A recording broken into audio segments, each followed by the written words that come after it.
So hello guys, welcome to a new video of K7 tuition classes. তো তোমাদের economics পরীক্ষা কিছুক্ষণ আগে শেষ হলো, তাহলে ঝটাফট অ্যান্সারগুলো দেখে নেওয়া যাক।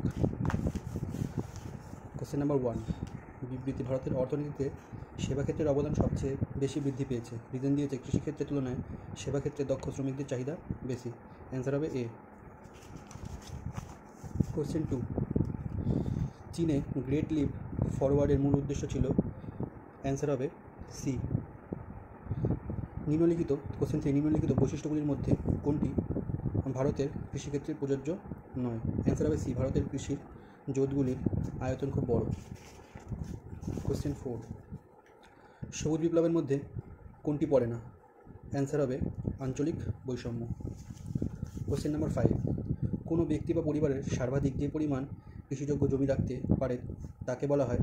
অ্যান্সার হবে তোমাদের এ, জমির সর্বোচ্চ সীমা বা সিলিং। কোশ্চেন নাম্বার 6, কোনো ব্যক্তি কোনো উৎপাদন বা সেবামূলক কাজ ছাড়াই যে অর্থ পেয়ে থাকে তাকে বলে। অ্যান্সার হবে বি, হস্তান্তর পাওনা। কোশ্চেন 7, প্রকৃত স্থূলজাতীয় উৎপাদন জিএনপি বাড়ে না যখন। এর অ্যান্সার হবে তোমাদের এ, দাম স্তর বাড়ে। কোশ্চেন 8, একটি মুক্ত অর্থনীতিতে সরকারি আয় ব্যয় থাকলে নিচের কোনটি জাতীয় ব্যয়ের সমান? এটা তোমাদের অ্যান্সার হবে C, C plus I plus G plus X minus M. Question 9, স্থূল জাতীয় উৎপাদন জিএনপি এবং নিট জাতীয় উৎপাদন এনএনপি এর মধ্যে পার্থক্য হলো।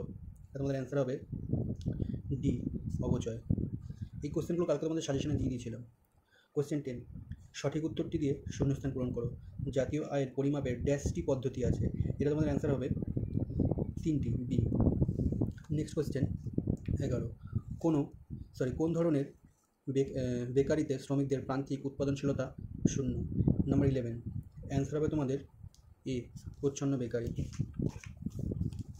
কোয়েশ্চেন 12, নিচের কোনটি ভারতের বেকারির কারণ নয়? অ্যান্সার হবে সি, কুটির ও ক্ষুদ্র শিল্পের প্রসার। নেক্সট কোয়েশ্চেন 13, নিচের বিবৃতিগুলির মধ্যে কোনটি ভুল? এখানে তোমাদের অ্যান্সার হবে বি, ভারত অপেক্ষা চীনের জনসংখ্যা বেশি। কোয়েশ্চেন 14, মানব উন্নয়ন নির্ধারণের জন্য কোন সূচক ব্যবহৃত হয়? অ্যান্সার হবে সি, HDI। কোয়েশ্চেন 15, সঠিক বিকল্পটি দিয়ে শূন্যস্থান পূরণ করো। বছরে 100 দিনের কাজ কর্মসূচি রূপায়ণে ড্যাশ প্রকল্প গ্রহণ করা হয়েছে। এটা তোমাদের অ্যান্সার হবে এ, নারেগা। কোয়েশ্চেন 16, স্বাধীনতার সময় ভারতের কৃষির অবস্থা কেমন ছিল? অ্যান্সার হবে তোমাদের বি, বৃষ্টিপাতের ওপর কম নির্ভরশীলতা। 17, ব্রিটিশ শাসনকালে কোন শিল্পটি সবচেয়ে বেশি ক্ষতিগ্রস্ত হয়েছিল? অ্যান্সার হবে এ, হস্তচালিত তাঁতশিল্প। কোশ্চেন 18, স্বাধীনতা প্রাককালে ভারতের জনসংখ্যার বড় অংশ যে ক্ষেত্রে নিযুক্ত ছিল তা হলো। অ্যান্সার এ, কৃষিক্ষেত্রে। কোয়েশ্চেন 19, ব্রিটিশ শাসনকালে বাণিজ্যের ধরন ছিল। অ্যান্সার হবে তোমাদের এ, উৎপাদিত দ্রব্যের আমদানি এবং প্রাথমিক পণ্যের রপ্তানি। 20, ভারতের জাতীয় আয়ের ক্ষেত্রগত গঠনের পরিবর্তন কোন তত্ত্বমাফিক ঘটেছে? অ্যান্সার হলো ডি, ক্লার্ক ফিশার তত্ত্ব।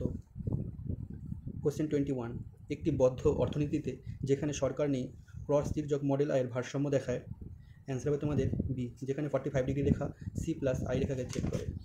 22, লেনদেন ব্যালেন্স ঘাটতি অথবা উদ্ধৃত ঘটে ড্যাশ লেনদেনের জন্য। অ্যান্সার হবে তোমাদের বি, সমন্বয় বিধানকারী।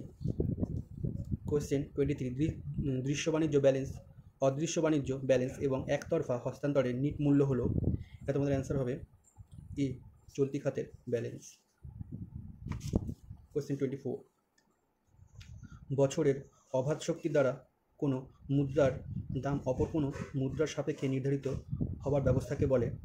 এটা তোমাদের অ্যান্সার হবে নমনীয় বিনিময় হার।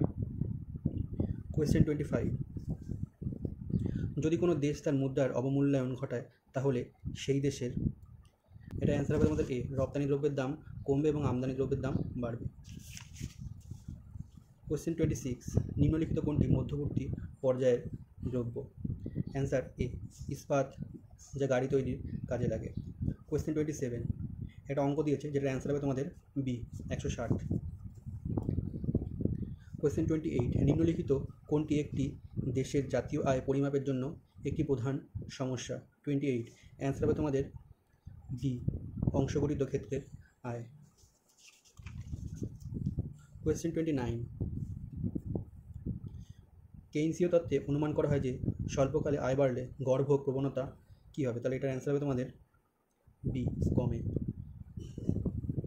কোয়েশ্চেন 30, প্রান্তিক ভোগ প্রবণতা এবং প্রান্তিক সঞ্চয় প্রবণতার মধ্যে সম্পর্ক হলো, অ্যান্সার হবে তোমাদের C, MPC plus MPS equal to 1। 31, MPC এর মান 0.8 হলে কেইনসীয় বিনিয়োগের গুণকের মান হবে, এটা তোমার অঙ্ক আছে, হিসাব করে বের করতে হবে। অ্যান্সার হবে তোমাদের 5, অর্থাৎ এ। 32, স্তম্ভ বিস্তম্ভ, এটা তোমাদের অ্যান্সার হবে এ। কোয়েশ্চেন 33, স্বয়ংভূত বিনিয়োগ হলো সেই বিনিয়োগ যা, অ্যান্সার হবে তোমাদের ডি, আয়ের স্তর বা সুদের হারের ওপর নির্ভর করে না। নেক্সট কোয়েশ্চেন 34, সমতার বাজেটের গুণকের মান হলো বি, 1-এর সমান।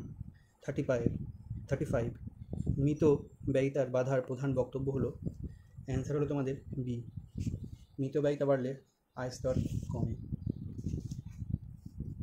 36, অপারেশন বর্গার একটি গুরুত্বপূর্ণ ফলাফল ছিল, অ্যান্সার হবে তোমাদের এ, গ্রামীণ দরিদ্র হ্রাস। 37, অ্যাসারশন আর রিজন দিয়েছে, ভূমি সংস্কার কৃষি উন্নতির জন্য অত্যন্ত গুরুত্বপূর্ণ, কারণ ভূমি সংস্কার কৃষকদের জমির মালিকানা নিশ্চিত করে এবং তাদের উৎপাদনশীলতা বৃদ্ধি করে। এটা তোমাদের অ্যান্সার হবে এ, বিবৃতি সঠিক, কারণও সঠিক। 38, কৃষকদের কাছ থেকে খাদ্যশস্য কেনার ভার যে সংস্থাটি গ্রহণ করেছে তা হলো, এটার অ্যান্সার হবে তোমাদের এ, ভারতীয় খাদ্য নিগম, FCI। কোয়েশ্চেন 39, নিচের কোনটি ঋণের অপ্রাতিষ্ঠানিক উৎস নয়? এটা তোমাদের অ্যান্সার হবে ডি, জমি উন্নয়ন ব্যাংক। লাস্ট কোয়েশ্চেন 40, সঠিক বিকল্পটি দিয়ে শূন্যস্থান পূরণ করো। ড্যাশ হলো ভারতের গ্রামীণ ঋণের সর্বোচ্চ প্রতিষ্ঠান, অ্যান্সার হবে তোমাদের এ। আশা করি তোমরা উপকৃত হবে ভিডিওটা দিয়ে। Good bye.